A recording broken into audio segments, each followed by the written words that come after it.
Kumusta mga kanoysi? Welcome back sa ating YouTube channel, Pilipinoysi. So ngayong araw, another update naman tayo about naman to sa politika ng ating bansa. No? So ang video ito ay mula kay The News Board. So meron itong pamagat na kakapasok lang, pinalayas na Duterte Tobats na check matapos PBBM order akop abante sa nangyayari. So, yun na, bago natin simulan, The News Board, supportahan nyo yan. Tapos, syempre, kung trip nyo ng mga ganitong reaction na video, may kasama kayo manood. Huwag nyo na rin kalimutang supportahan yung YouTube channel natin, Pilipinoysi. So, mga kanoysi, hindi na natin ito patatagalin pa. Simulan na natin, baka agawin pa ng China. Again, ang bamagat ng video ito, kakapasok lang, pinalayas na Duterte Tobats na check matapos PBBM order akop abante sa nangyayari. So again, The News Board, Pilipinoysi. So like, comment, share, subscribe. Start. Pinalayas na, bato. Ulit. Start 0 dapat. Ito ang mainit na balita at trending ngayon sa mundo ng social media. Yun. Malaking negosyo ng Maka Duterte, pinalayas na, bato, kinaltukan at may matinding isiniwalat matapos isampal ni Congressman Akop. At ano yung malaking negosyo na yun? Pogo ba yun? So, ang kanilang resulta ng investigasyon, ang mga Duterte ay sentro ng malawakang sindikato sa ating bansa kasama ang mga Chinese cartel at mga pro-China na senador. Abay napaso at nagdrama itong si Bato nang sabihin sa Kongreso na kahit humarap siya sa simbahan ng Diyos at mga santo na wala daw siyang kinalaman at malinis di umano ang kanyang budhi. Kaya naman nakakainis yung ganyan na parang kapag tinuturo ka ng mga ebidensya biglang Diyos yung gagawin mong excuse. Nakakainis yung ganun eh. Okay lang sana kung tawag dyan, purely yung intention nila na tawagin talaga yung Diyos na Lord, tulungan mo ko. Pero yung ganyan na parang saksi ang Diyos tapos ginawa mo naman talaga or whatsoever. My God. kinaltukan ni attorney ang pag-iinarte ni Bato. Ang dami mong drama. Kung hindi ka naniniwala sa konklusyon ng Quadcom, mag-present ka ng sagot mo, mag-present kayo ng ebidensya nyo kontra sa mga findings ng Quadcom. Tama. Ang problema kasi sa'yo, Bato de la Rosa, hindi ka umaattend. Ayaw nyong sumagot, tapos ngayon na mayroon ng findings ng Quadcom, sasabihin nyo, mali ang findings ng Quadcom. Diba? Samantalang, una, hindi sila nagpapakita kasi hanapan nyo ng ebidensya. May ebidensya ba kayo? Tapos kapag may ebidensya naman, sasabihin naman nila planted. Tapos kapag may witness, sasabihin scripted. Ano ba talaga? So ano ba talagang proof yung gusto nyong makita? Kasi yung mga taga-suporta nyo, kahit na kunyari legit yung mga ebidensya, kapag kasabihin nyo lang sa mga tagahangan nyo na hindi totoo yan, maniniwala yung mga tagahangan nyo. tambak ang ebidensya, tambak ang testigo. Hindi hearsay yun, hindi sabi-sabi. Kasi nandun yung mga mismong nakakaalam ng totoong pangyayari. Hindi yung ang dami mong drama, ang dami mong chat tricks. Galit kasi si Bato kasi bakit naman daw ganun ang findings ng Quadcom na ang sumulat pa ay si Congressman Akop. Nakailang hearings yan, 13 yatang hearings yan. At lahat ng mga ebidensya, testigo ay prenisent sa taong bayan. Grabe. May pagkakataon kayo na i-counter ang mga testigo at ebidensya na yan. Anong ginawa nyo? Hindi ka sumipot, Bato de la Rosa. Ang daming palusot. Tapos ngayon na may... Sobrang playing safe nila. Hindi nila namamalayan na nagmumukha tuloy silang ugly. You know? I mean, mas lalo silang nagiging ugly sa paningin ng taong bayan. ng findings ng Quadcom at ang sumulat ay si Congressman Akop. Galit siya kay Congressman Akop. Ang pagkatao, ang integridad ni Congressman Akop, ang galing, ang record, ang eksperyensya, ang talino ni Congressman Akop ay ang layo sa iyo, Bato. Ikaw, Bato, naging police officer ka ba, nakagalang-galang?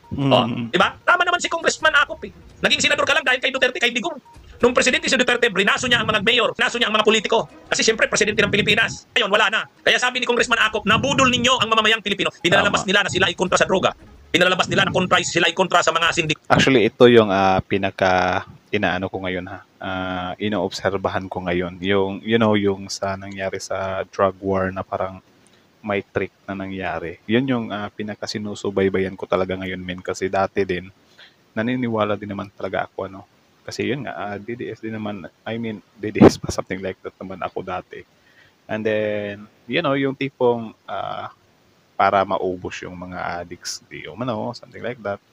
Tapos ngayon, malaman-laman natin yung mga ganitong issue na nagsilabasan na parang ginagamit lang na parang pang-cover or, yung mga balita na kesyo para masolo nila yung business na yan.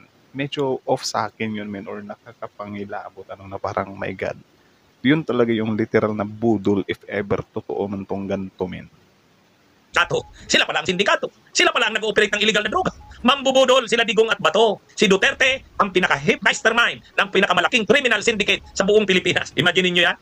Samantala, matapos ang ilang taon na pamamayagpag sa isang tinuturing na salot ng bayan, ang suportado at pinagtatanggol ng mga Duterte na pogo, abay heto at tinuluyan ng pinalayas at isinara ang huling pogo sa Pilipinas Yun. sa utos na din ng ating Pangulo. Good news yun. Oh, makikita nyo po, pagtutulungan po namin, after January 1, you will see ang powerful po ng gobyerno na bansang ganito. We will make sure, matutupad po yung pangako ng presidente natin na wala pong pogo by January 1. Gusto ko lang pong sabihin unang-una, Mr. Speaker, the time of reckoning has come. Kung iniisip po natin na magagawa mo ang gusto mong gawin, na hindi mo sinusunod ang saligang batas, dahil nasa kapangyarihan ka, nais kong sabihin, Mr. Speaker, na matatapos din ang mga bagay na yan at ikaw ay hatulan ng taong bayan. Yun. Ito pong House of Representatives ay ang bahay po ng taong bayan. Sapagkat tayong lahat ay inelect ng taong bayan upang tayo ay magbusisi ng lahat ng katiwalaang nangyayari sa ating diba? pamahalaan. Tapos ngayon, kinukontra, sinisiraan. Tapos ngayon, medyo din kasi ang gulo. Sobrang gulo ng kabila, kung, parang gusto nila sila parati yung masunod, na kesyo ganyan. Wala, malinis kami. Kapag sinabi nilang malinis sila, doon na yun. Wala nang pwedeng mga investigation or whatsoever. Malinis kami, yun yung dapat paniwalaan nyo. Something like that. Hindi naman pwede yun. Kasi yun nga, nagsilitawan yung mga ebidensya. Hindi naman pwedeng baliwalain yun. 'Di ba? Tapos sabi nga dito ni attorney, 'di ba, na kung hindi totoo yan, dapat kinounter nyo yan. Kaso hindi nyo kinounter eh. So mas lalo tuloy kayo nagmumukhang guilty. Inuulit ko po, Mr. Speaker. Kakampi ako ng dating administrasyon kapag pinag-uusapan po ang pag-alis ng droga sa ating bansa. O, 'di ba? Sinabi ko po ito sa ating dating Pangulo. Ang hindi ko lang maintindihan kung bakit kinakailangan merong mapatay na more than 30,000 people upang mawala ang drugs dito. Nawala ba ang drugs? Hindi. Nandun pa rin, Mr. Speaker. Indeed, there is a season for everything and a time for every purpose under the heaven, as made clear by the Lord in chapter 3 of the book of Ecclesiastes. This is the most opportune time for the Joint Committee on Dangerous Drugs, Public Order and Safety, Public Accounts, and the Committee on Human Rights to present to you a progress report on our inquiry in aid of legislation. After 13 rigorous and thorough hearings of the so-called Quad Committee, we are confident that we have gathered substantial findings backed by competent evidence to make the requisite recommendations to this legislative body and to the appropriate government agencies for appropriate and decisive action. O, 'di ba? We are confident. So sobrang dali lang, 'di ba? Kung sabihin ng mga Duterte or whatsoever na fake yan, gawa-gawa yan, planted yan, scripted yan, i-debunk nila lahat yan. Para lang malinis yung pangalan nila. Kasi kung hindi nila magagawa yan, wala rin. Paano natin sila paniniwalaan ngayon? Or I mean, di ba yun nga, ang gusto nilang mangyari kasi, parang sila yung above the law. Sila yung parating masunod. Parang yung isang vlogger nila na, kesyo ganyan daw, no one is above the law. Pero sila, kung gusto nilang, hindi sundin ang law, okay lang. Kasi parang naiipit daw sila. So alam nyo, inangkin pa nga ni Dado, di ba, nasa kanila daw yung batas. So paano, my God, so paano sila kasi yun nga, may mga ebidensya na, di ba, tapos hindi nila dinedebunk yun, hindi nila sinungalingan or hindi nila minamali yung mga ebidensya. So ano yung mangyayari dun? Maniniwala na lang kami sa inyo. By heart na lang. Kasi yung mga supporter talaga nila, grabe, Kahit yung confidential funds na yun, sobrang laking questionable nun. Wala na, nag-i-stick na sila doon na, meron nga sa presidente, something like that. So parang aminado sila na meron nga confidential funds na some kind na magic kay VP Sara. Parang okay lang sa kanila yun kasi meron din daw sa presidente. So, paano nangyari yung ganun? Diba? Alam niyo yung tipong may pagkukonsinti. My God. Tuloy. There was systematic violation of human rights and blatant disregard of due process. The deep probe into the extrajudicial killings, or AGKs, that occurred during the administration of former President Rodrigo Roa Duterte's war on drugs yielded a far deeper tragedy into the lives of the Filipino people rather than the protection and preservation thereof that it was heralded to accomplish. Mr. Speaker and my dear colleagues, was the war on drugs truly aimed at dismantling the drug syndicates and put an end to this illegal and immoral trade? Or was Actually, yung drugs daw talaga sobrang hirap daw talagang puksain. Kasi syempre, yung mga politiko din kasi talaga yung involved. 'Di ba? May mga protector pa sa police. Sobrang hirap talaga pigilan ng drugs na yan, men. Ewan ko lang kung if ever ibalik yung bitay. Pero yun nga, pangit din naman kasi, yun, for example, yung sa drug war, di ba? Para naman talaga yun sa mga addicts, sa mga drug lords or whatsoever. Pero parang nagiging selective lang. Hindi nahuhuli yung mga drug lords. So, hindi pa rin siya nawawala. So, kung bitay din naman, maaari din namang iba yung mabitay. Hindi din yung mga drug lords. So, ewan ko. Nasa politiko ba ang problema or nasa Ay, nako. an all-out assault on the poor and vulnerable to cover up the former? Gusto ba talaga nitong durugin ang mga drug lords at ang illegal drug industry? O durugin lamang ang mga mahihirap upang pagtakpan ang mga may kinalaman o kaugnayan sa problemang ito? Di ba? Clearly, the war on drugs, while touted as the formidable solution to the country's drug menace, had resulted in the systematic violation of our constitutional rights to life, human dignity, and due process. Ang sagradong buhay na tanging bigay ng buong may kapal ay hindi kailanman dapat pawiin ng sinuman. But the war on drugs resonated a policy of kill, as the former president has always said, shoot them dead. The wrong Di ba? Tapos inangkin pa yan ng administrasyong Duterte na ginawa nga nila. Di ba? Inutos nga nila. So, I think dapat din nilang panagutan yan kasi unfair din naman dun sa mga kababayan natin na naipit lang, di ba? Kasi may mga victim din naman kasi hindi naman natin pwedeng sabihin na collateral damage yun. Like, men, buhay ng tao yun, no? Eh, paano kung sa buhay mo nangyari yun? Will you accept that reasoning na collateral damage lang? Anak ng... of leadership in a culture of impunity. How did we get here? Paano ito nangyari? One cannot look at all the evidence and not come to this credible and undeniable conclusion that former President Rodrigo Roa Duterte's public pronouncements encouraged, facilitated, and normalized the killings and emboldened some of our policemen who are supposed to be the protectors of the people to Ouch. carry out the same. Yun yung pinakamabigat kasi, mga aspiring police natin, nag-aaral sila para protektahan yung mga kababayan nila, kapwa Pilipino nila. Pero in the end, sila pa pala yung some kind monster sa kapilipinuhan. Though hindi ko nila lahat, pero that time in war on drugs is like, man. His release of unverified narco lists further exacerbated the violence as individuals were targeted based on flawed, inconsistent, and malicious information. Isa sa mga biktima nito, si former Iloilo City Mayor Jed Patrick Mabilog.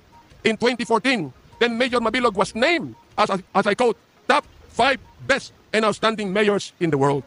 In the 2014 World Mayor Awards, mula sa short list ng best mayors in the world, na isama sa drug list ni Pangulong Duterte. Nasira ang pangalan ni Mayor Mabilog. Grabe. He was forced to relocate himself and his family to a foreign land, and he was threatened with death, all because of unverified, unreliable list. We discovered, Mr. Speaker and my dear colleagues, that the previous administration's war on drugs was fueled by a perverse reward system that incentivized extrajudicial killings. Diba? Yan din. Yung, ano ba yun? May mga natatanggap silang bonus or, napopromote kapag meron silang natumba or whatsoever. Diba? Parang nagiging race pa. Like, parang, manunugis ka ng hayop, men. Eh, paano yung iba na parang gusto lang makuha yung bonus or gusto lang ma-promote? Kahit hindi naman talaga yun yung target nila. Diba? Para lang ma-promote. Under what we now know as the Davao model. Ano ang Davao model?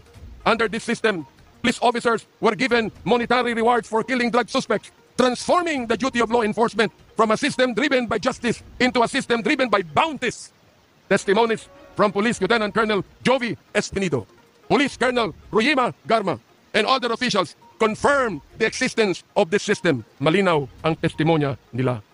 Salapi. Diba? Yung kay Garma din. Isa din yun sa, tawag dyan, nakapag palitaw sa kanilang mga kalokohan. Ng sagradong buhay, Mr. Speaker. In a civilized society that upholds the rule of law, and due process. There is no rhyme or reason for such diabolical attacks on the sanctity of life Nako, on every galit na. human being. But it was Galit na President galit na. Duterte Pastor ba to, men? Kasi may nag-comment na pastor daw to eh. Comment nga kayo sa baba.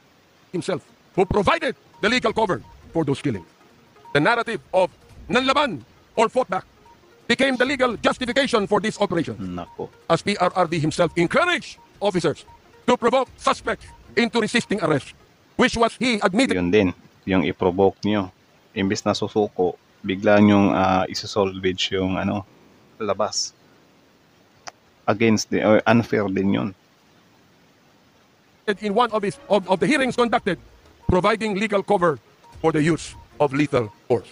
That's the reason why I even asked the question to our former president: was your policy a personal policy, or was it based upon the Constitution?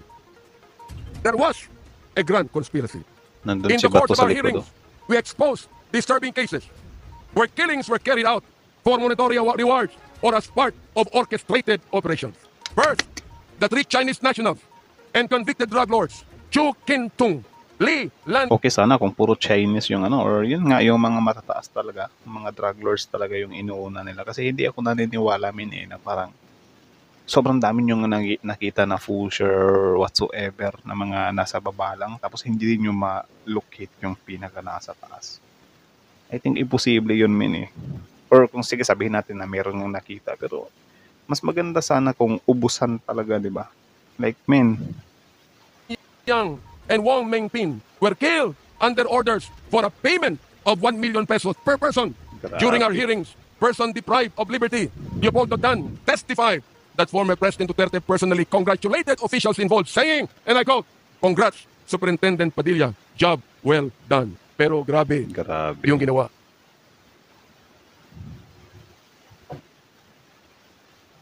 Dinupo talaga. Ay, nako. So, yun lang naman mga kanoisis. So, kayo masasabi niyo dito, comment down below. Tapos yun, pag-usapan natin yan sa comment section. So, yun. Again, The News Board, supportahan nyo yan. Original video link in the description box below. Tapos syempre, bagong iiwan yung channel natin, huwag nyo na rin kalimutang supportahan yung YouTube channel natin, Pilipinoisis. So, like, comment, share, subscribe, and also, kita nyo naman yun, men. Kayo na lang bahalang humusga doon. Diba? Malinaw naman sa klaro yun na parang talaga, medyo nakakadismaya. If ever totoo man talaga kasi need pa kasing patunayan yan Tapos yun, hintayin natin na maging guilty talaga yung past administration sa mga, mga ebidensya na kalap nila. Yun nga, yung kay Karma, yung kay sa lalaki na parang ng mga container sa customs ba yun. Tapos, sobrang dami kasing sobrang dami talagang lapses or sobrang daming butas na nakita sa kanila. Which is hindi naman talaga siya imposible. 'Di ba? Kasi possible din talaga na mangyari siya, men. Kaya kung sabihin man natin na parang loyal tayo or devoted tayo dati kay Duterte, is parang siguro bigyan natin ng space yung puso natin or yung isipan natin na sige, bigyan natin to ng bigyan natin siya ng chance na i-prove na guilty nga si PRRD sa other term. Tapos syempre, wag tayong maging close-minded. Wag nating sabihin na kesyo ganyan, planted, scripted, mga ganyan-ganyan.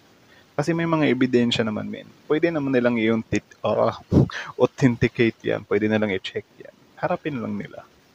'Di ba?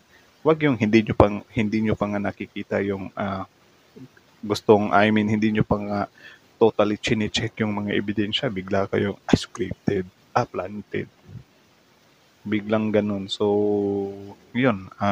Kung kayo siguro tatanungin, ano ba yung way na gusto nyo na mapatunayan na totoo talaga yan? Kasi parang zero chance or parang ayaw nyo talaga 'di ba? Na siguro sumingaw yung mga baho. Tapos, yun nga, yung kay kay sa mga support nila, especially yung kay PRRD na kesyo ganyan, yung mga reward money na yan. Medyo din talaga yun. I mean, kawawa. Kawawa yung mga biktima na biktima lang talaga. Siguro yung mga super guilty siguro na mga drug addicts or whatsoever na sobrang dami talagang kasalanan, like na-involve sila sa rape, pagnanakaw, or whatsoever. 'Di ba? Siguro 'yun, medyo may katarungan 'yun ng konti kasi syempre hindi naman tayo pwede magsabi na tama 'yun. Siguro in our own opinion, may ano 'yun na pagka-deserve. Pero paano yung ibang tao na naipit lang, 'di ba? Tapos syempre ngayon, dahil nakasuporta tayo sa war on drugs dati, medyo naki-question natin yung pag-idolize natin sa concept ng war on drugs.